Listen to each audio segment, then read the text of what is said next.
We'll just go aisle to aisle. I'll stand right here and she'll just grab stuff for us and we can point out foods. And you can ask any questions that you need. So nut butters right here, we talked about those already. There are a couple good options. It's just as far as like from an almond butter perspective and in bulk, it's a little bit harder here. Almond milk is down this aisle. So you'll have, you can grab any one of those. It's fine. You can do the almond breeze or someone like that. And this is cereal, granola, coconut water. What is that sources of?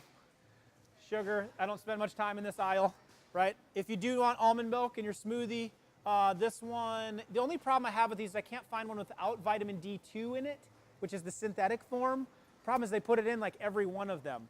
But if you need an alternative to milk, which has a lot of pesticides and hormones in it because of what they do to the cows, this is a good alternative, one of these boxed milks. Go ahead.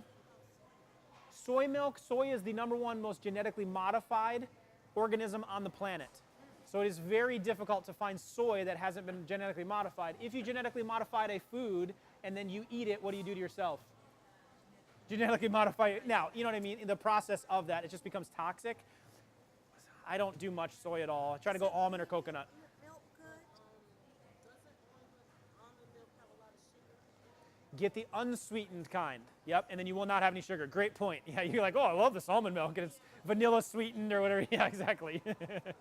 But you could have it, and then you could do like do some stevia, and then do like we've done the chocolate protein powder or the chocolate greens to make it like chocolate milk. You know, there's kind of you start thinking that way. So good. Now, how about the almond milk in the refrigerator section? We normally get the one in the refrigerator, which I can show you when we get over there. We'll spend a lot of time in the refrigerator aisle because there's a lot more things to get. There's just not a lot in the grain aisle, so that we'll be having. Want to get the one with the carrageenan, or how do you? Ideally, no carrageenan.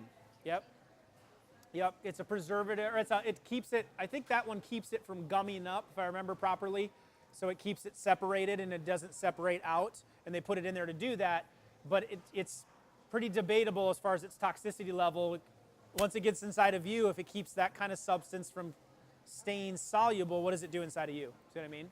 So, okay, let's keep going straight ahead. Organic milk, is that good? Dog food, cat food, I'd stay away from. I don't like dog food, cat food unless you got a So you got your beans down this aisle. We do a lot of black beans in our house. There's several recipes with black beans. Not sure what other ones we necessarily do a lot of. The chili, we do the chili beans, kidneys. You can put any beans in there. Beans are completely fine on it. From a fiber standpoint is good. Rice is a no-go. Hot sauce is completely fine. You're just trying to look. Hot sauce oftentimes doesn't have much else in it. You know, a lot of times like vinegar and peppers. So that's a decent one. Be careful if you have any sensitivity to nightshades. Did you see any of them or no? Will you grab me organic coconut milk? So this is the kind of coconut milk we have at our house right now. So it's an organic coconut milk. We get it from the can. We use 1 can for the smoothie because it feeds, well, 4 of us technically. It's mostly mom and dad, but the little guys will eat them too with the smoothies. So that's what we usually get. We just usually grab 4 or 5 of these every week. We got a little bit of almond milk in the fridge. If you want to save a little bit of money, sometimes this is not the most cost-effective way. The almond milk is a little bit more cost-effective if we're talking that route. Okay? Yes? We talk calories is the only fat thing because it threw me off when I first picked it up. Yep. Because I looked at it and I freaked out. I was like, holy cow, that's a lot of calories. So he's talking calories-wise. There's a lot more calories in fat and those kind of things, those saturated fats, than there are in others. If you've seen the movie What the Health, I have a lot of issues with it, but there was a good point in there where they showed the study where they took people with a high-fat diet and a high, like a lower fat, like moderate carbohydrate. The higher fat diet had a lot more calories than the carbohydrate diet, but the high-fat people lost more weight.